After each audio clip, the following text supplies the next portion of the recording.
Good morning students. अभी हम पढ़ते हैं टेंजेंटियल एक्सीलरेशन के बारे में।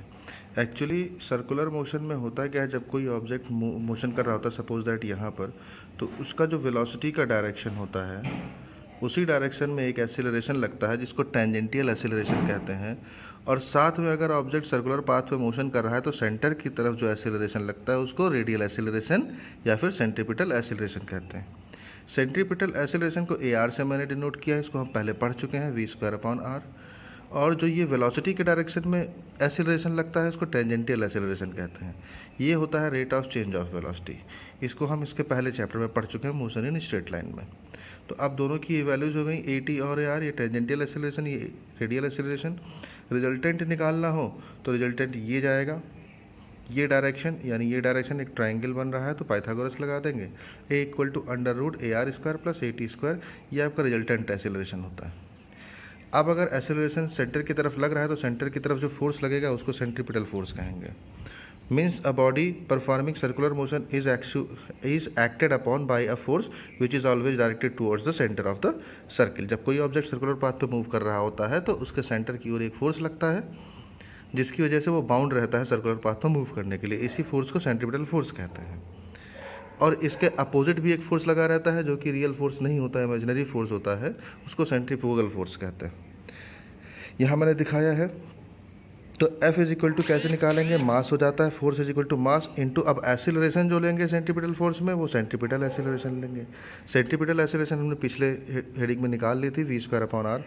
मास m मान लिया, वी स्क्वायर अपॉन आर रख दिया, तो m v square by r आपका आ गया सेंट्रीपिटल फोर्स।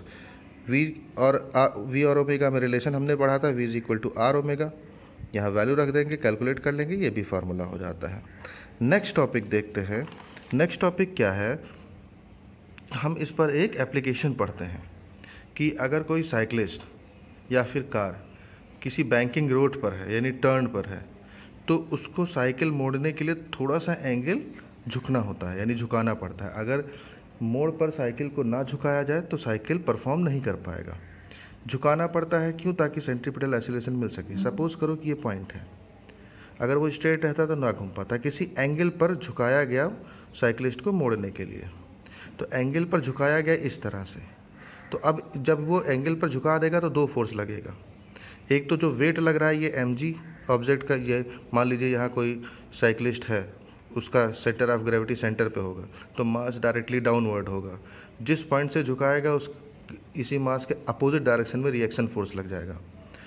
और यहाँ पर एक फोर्स लगेगा और ये सेंटर है तो सेंटर की तरफ बाउंड एक फोर्स लगता है, सेंट्रीपिटल फोर्स। तो वो सेंटर की तरफ हमने कर दिया, ये फोर्स लगा F, यानी F1 और F2 दोनों बराबर होते हैं। तो अब इस कंडीशन में क्या करता है, कपल लग जाता है जब वो मोड़ने ही वाला होता है। कपल फॉर्म होगा, वो कपल क्या होगा, यहाँ पर देखते हैं mg और ये r है, ये पैरेलल फोर्स, इसका डायरेक्शन नीचे की ओर, इसका डायरेक्शन ऊपर की ओर, दो पैरेलल फोर्सेस लग रहे हैं, इनके बीच की डिस्टेंस bg है। तो कपल होगा either force into perpendicular distance, mg ले लिया इंटू bg ले लिया, is equal to couple found by F1 and F2। दोनों का फोर्स देख लेते हैं, दोनों के बीच का डायरेक्शन क्या है। एक फोर्स F ये लग रहा है इसका डायरेक्शन, और F2 ये लग रहा है, यानी ये F1 ही है समझ लीजिए। तो इन दोनों के बीच का डिस्टेंस क्या आया, AB आया। तो अब AB हमने डिस्टेंस ले लिया, फिगर से मैंने BG और AG निकाल लिया था, AB निकाल लिया था, दोनों की वैल्यू हमने पुट कर दी, AG कैंसिल हो गया, tan theta is equal to v square upon r g आ जाता है। तो ये रिक्वायर्ड एंगल निकाल सकते हैं यहाँ से जब साइकिलिस्ट मूव कर रहा होगा। अब लास्ट हेडिंग बात करते हैं वर्टिकल मोशन की, कि ऑब्जेक्ट,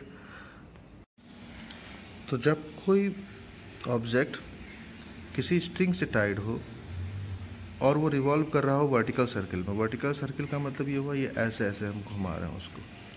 जैसे फिगर को समझ लेते हैं, ये वर्टिकल सर्किल है, मान लीजिए ये थ्रेड है जिससे हमने ऑब्जेक्ट को बांध रखा है। तो ऑब्जेक्ट का वेट नीचे की तरफ डायरेक्टली डाउनवर्ड, और ऑब्जेक्ट में टेंशन लगेगा, स्ट्रिंग में जो टेंशन लगेगा वो सेंटर की तरफ लगेगा। स्ट्रिंग की लेंथ L मान लीजिए, तो जिस वर्टिकल सर्किल में हम घुमाएंगे उस वर्टिकल सर्किल का रेडियस भी L हो जाएगा।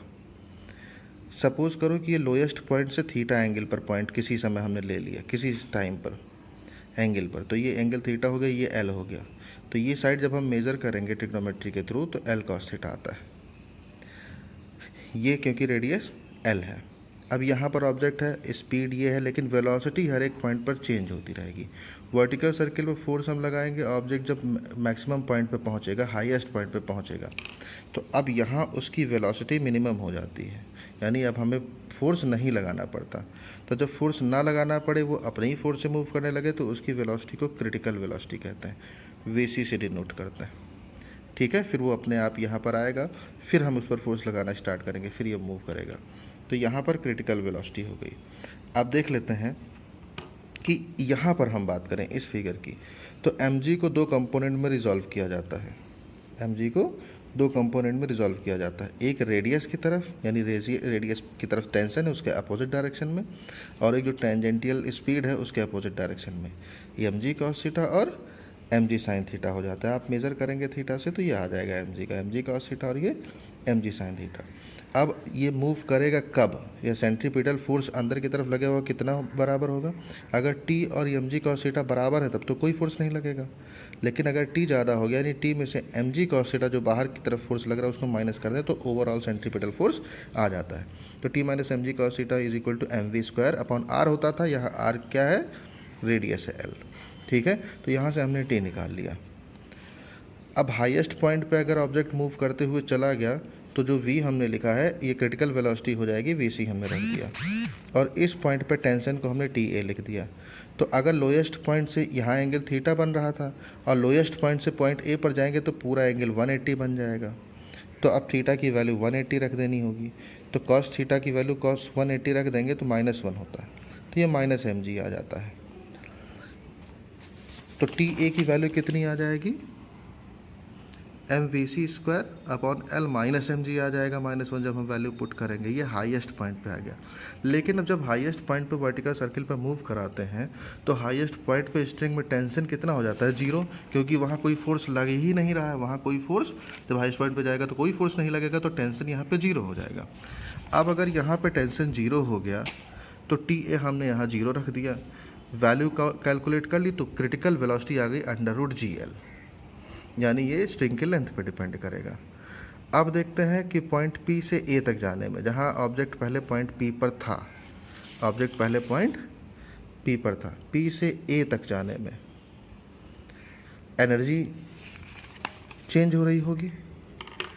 अब वो एनर्जी कैसे चेंज हो रही होगी? ऊपर तक जब जाते हैं तो काइनेटिक एनर्जी स्लो होती चली जाती है, यानी डिक्रीज़ होती चली जाएगी, और अगर काइनेटिक एनर्जी डिक्रीज़ होती चली जाएगी तो फिर पोटेंशियल एनर्जी इंक्रीज़ होती चली जाएगी। जब हम वर्टिकल सर्किल में घुमाएंगे तो ऑब्जेक्ट ऊपर जाते जाते स्लो हो जाएगा, फिर क्रिटिकल वेलोसिटी इतनी आएगी कि फिर उसके बाद वो मूव करना स्टार्ट कर देगा, तो फिर तेज हो जाएगा।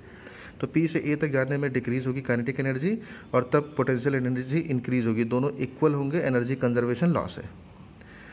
अब पॉइंट P पर काइनेटिक एनर्जी हाफ mv² क्योंकि वेलोसिटी v थी, पॉइंट A पर काइनेटिक एनर्जी हाफ mvc² क्योंकि वेलोसिटी vc क्रिटिकल मान लिए थे। इंक्रीज जो होगा वो टोटल हाइट लेते हैं पॉइंट P से, पॉइंट P यहाँ है, पॉइंट P से A की वर्टिकल हाइट लेते हैं, वर्टिकल हाइट A है, ये है, जिसमें L और L cos थीटा ऐड है, तो इसलिए मैंने, और पोटेंशियल एनर्जी आप जानते हैं mgh होता है, तो h की जगह पे L + L cos थीटा ले लिया गया, कैलकुलेट कर लिया गया है यहाँ से, और वैल्यू रख दी गई, vc की वैल्यू √GL हमने रख दिया है, सॉल्व कर लिया है, v आ गया वेलोसिटी।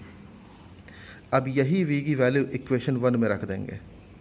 अब इक्वेशन 1 में जब हम वैल्यू पुट करते हैं तो t की वैल्यू फाइंड आउट हो जाती है। अब v और t आ गया तो अलग अलग पॉइंट पे आप वैल्यू रख करके, यानी एंगल पे रख सकते हैं कि 90 डिग्री पे कितना होगा, 180 पे कितना होगा, 0 पे कितना होगा, रख करके अलग अलग वैल्यूज़ आप निकाल सकते हैं। Okay, thank you.